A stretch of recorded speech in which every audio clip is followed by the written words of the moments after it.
ఈ రాష్ట్రంలో ఉన్నటువంటి కేసీఆర్ గారు చేసినటువంటి అద్భుతమైనటువంటి పరిపాలన కొనసాగించేటువంటి అవకాశం కానీ, అర్హత కానీ, సమర్థత కానీ, సామర్థ్యం కానీ ఆ ఓటుకు నోటుకు దొంగకు ఉంది అని చెప్పేసి నేను అనుకుంటలేను. ఓటుకు నోటుకు దొంగ అయినటువంటి వాణ్ణి తీసుకొచ్చి తెలంగాణ రాష్ట్రానికి ముఖ్యమంత్రి స్థానంలో కూర్చోబెట్టుకున్నటువంటి ఒక దౌర్భాగ్యమైన పరిస్థితి తెలంగాణ రాష్ట్రం ఉన్నందుకు నేను బాధపడుతున్నాను.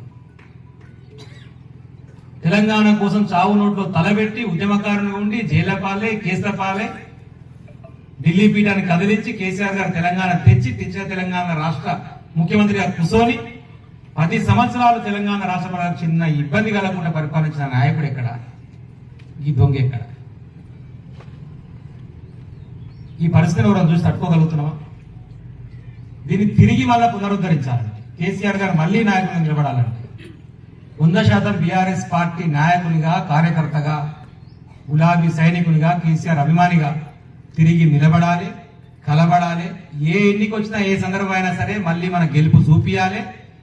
10 సంవత్సరాలు అయితే సరే మన మీద కోపం వచ్చిందో, లేకపోతే అలిగిర్రో, ఈర్ష పెరిగిందో, మనది బలపలుకురు అన్ని ఇందాక అన్నట్టు ఏదో ఒకటి కారణం మొత్తానికి అయితే తీర్పు మార్చాం. 10 సంవత్సరాలు నేను చెప్తున్నా, రాసి పెట్టుకోరి. 10 నెలల కంటే ఎక్కువ ఉండేది 10 నెలలే. మన మీద 10 సంవత్సరాలకు వచ్చింది కదా వ్యతిరేకత.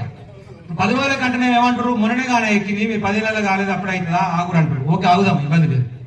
10 నెలల్లో ఏం చేయగలుగుతారో చూద్దాం.